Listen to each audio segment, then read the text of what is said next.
You're watching Saturday Anime on the Sci-Fi Channel.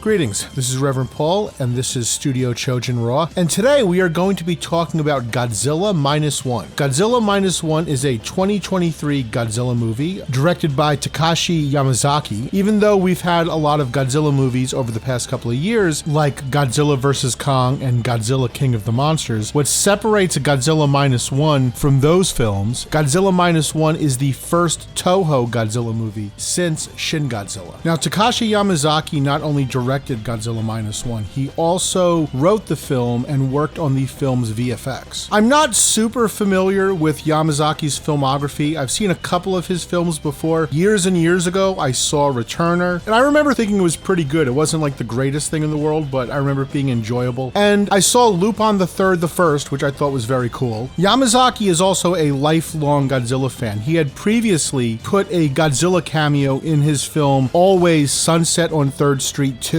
And this cameo sequence in Always is definitely foreshadowing a lot of what we would see with Godzilla Minus One. Godzilla Minus One takes place in 1945, and it tells the story of Koichi Shikishima, who is a kamikaze pilot. And during his kamikaze mission, Koichi is having some plane problems, so he flies his plane to a Japanese outpost to have it repaired. And while Koichi is on this island, it is attacked by a young Godzilla. And Koichi has the opportunity to save the airplane mechanics that live and work on the island, but when he has a perfect shot to kill Godzilla, he fails to take it. And the story then continues from there, with Koichi going back to the mainland and trying to find his family, only to find out his family is all dead, and his neighbors pissed off at him because he was a kamikaze pilot who was supposed to go and die for the honor of Japan, and this motherfucker's still walking around. And if that's not bad enough, he ends up taking in this young woman named Noriko, who is taking care of a baby she found named Akiko. And even though Noriko and Koichi are able to piece together a life for themselves and create a sense of normalcy, Koichi is a broken man, and he is having a hard time connecting with this family that he finds himself in. I like Shin Godzilla, but the one thing that strikes me about Shin Godzilla, because it's a movie that is about government bureaucracy around a natural disaster, you're kind of shielded from the human suffering. So the one complaint I had about Shin Godzilla was there was no scene like the scene in Godzilla 54 where all the people are in the hospital and they're all bandaged up. We actually put a face to the devastation and destruction Godzilla has caused. In contrast to Shin Godzilla, which took place in government boardrooms with government officials, Godzilla Minus One tells the story of the people who are front and center experiencing Godzilla's devastation. Godzilla Minus One is very much a human story, and I think that is the strength of the movie. Through the character of Koichi, we get a lot of insight into the hardships the Japanese people faced post-World War II, and specifically with Koichi, we get to see the toll that the war has taken on him, and even more importantly, we see the struggles that he has to deal with in the war's aftermath. Koichi is all messed up. He has this survivor's guilt that he's dealing with because he did not fulfill his destiny as a kamikaze pilot. He deals with this survivor's guilt because he was only one of two people that survived Godzilla's attack on the Japanese outpost, and he had the chance to kill Godzilla, but he did not. And it seems as if Koichi is unable to create a new life for himself because he feels as if he never should have survived in the first place, and therefore doesn't deserve this second chance he's being offered. For Koichi, the war has never ended, and being that this broken man is at the core of the story, I feel like that gives the narrative of Godzilla Minus One a lot of heart. Koichi is a very interesting protagonist for a Godzilla film, and I like the fact that his arc is about somebody who has forsaken life because they are consumed with guilt and self-loathing. And the movie is kind of exploring the idea of what does it take to pull somebody back from that, and can you pull somebody back from that. I love the design of Godzilla Minus One. He is very cool. He has the best parts of 90s Godzilla and Godzilla 2000. I also think Godzilla Minus Minus One has a very distinct personality. In contrast to Shin Godzilla, who is kind of like an emotionless, detached killer. And I feel like Godzilla Minus One almost reminds me of a mixture of GMK Godzilla and Burning Godzilla. Godzilla Minus One has this very intense, mad stare that reminds me of that crazy look in the eyes of Burning Godzilla. And Godzilla Minus One also has that kind of sadistic thirst for destruction we saw with GMK Godzilla. And on top of that, Godzilla Minus One feels like he is the angriest Godzilla. He is the Red Hulk of Godzillas. He is so angry and just needs to take his anger out on just fucking as much shit up as possible. Now, I still think Shin Godzilla has the coolest atomic breath. I love the fact that he just spews out this fluid and then the fluid ignites like a flamethrower. It's visually very cool and creepy and super destructive. But Godzilla Minus One has some pretty powerful atomic breath too. His atomic breath is in the vein of GMK Godzilla, where his atomic breath is essentially a nuclear explosion. And the buildup is very cool, where all of his spikes extend and light up, and then they click back like a magazine getting loaded, and then he just annihilates everything. Godzilla gets very stiff and hard and then kills everybody. I think it's fair to say that Minus One's atomic breath is kind of like a form of erectile destruction. What is also very cool about Godzilla Minus One is that it is a Godzilla movie that takes place mainly at sea. In fact, I feel like the best way to describe Godzilla Minus One is to think about a cross between Godzilla 54 and Steven Spielberg's Jaws. And Godzilla, first and foremost, is a sea monster, so it is very cool to see him treated as a classical sea monster. And it is fucking badass to watch Godzilla come out of the ocean and just pull a fucking ship down to the fucking depths. I also think the fact that the film takes place mostly at sea is reinforcing this idea that this entire situation, Godzilla and the destruction he's causing, is completely out of these people's control. In an interview, Yamazaki said the film is commenting on the Japanese public's reaction to the government's reaction to the coronavirus pandemic, where people felt as if the government was ignoring the problem and just leaving them to deal with it. And this was a problem that was just beyond their capability of solving. And I think that's the way a lot of people felt during the coronavirus pandemic, whether they lived in Japan or not. Now, I've mentioned I really like the design for Godzilla Minus One. One thing I want to point out, I love the texture on Godzilla Minus One's skin. Even though he looks like a giant reptilian creature, Godzilla is a monster born from the horrors of nuclear destruction. Stan Winston did an interesting design of Godzilla that's kind of cool, but the problem with this design, he looks too much like a crocodile and his skin is too reptile-like. Godzilla's skin is supposed to look like radiation burns, and so I like the fact Godzilla Minus One has this very distorted texture to his skin. I've mentioned before Godzilla Minus One takes place mostly at sea, but there is a sequence in the film that is very reminiscent to Godzilla's rampage in Godzilla 1954. Godzilla arrives to the Japanese mainland and he just fucks everything up, and it becomes very clear this sea monster is even more dangerous when he is on land. The sequence of Godzilla destroying the city in Godzilla Minus One is very much an homage to the destruction sequence in Godzilla 54. Also, the sequence in Minus One manages to capture the same sadness and power that was imbued in that sequence in the original film. Godzilla Minus One is an earnest and thoughtful Godzilla film that tells a very human story. And as I mentioned before, that is the film's strength. But at the same time, it's kind of a double-edged sword, because like a lot of Godzilla movies, Godzilla Minus One suffers from some logic problems that in a different Godzilla movie, a Godzilla movie that's more sci-fi and comic booky, you can kind of forgive. But because this film is so serious and it is so grounded in reality, when some of these issues pop up, they can't help but be a distraction. Now, you don't need me to tell you that Godzilla Minus One is an awesome Godzilla movie. I think the movie is getting a really good reception. There's a lot of great word of mouth about this movie. It's breaking a lot of box office records, not just in Japan or America, but worldwide, which is awesome. That means we'll probably get a lot more Godzilla movies released theatrically here in America. 2023 really was an awesome year for tokusatsu fans, first with Shin Ultraman, then with Shin Kamen Rider. Now we end the year with Godzilla Minus One. Very cool. Godzilla Minus One is a very interesting Godzilla movie, and it is a movie that will appeal to fans and non-fans alike. I totally recommend checking it out.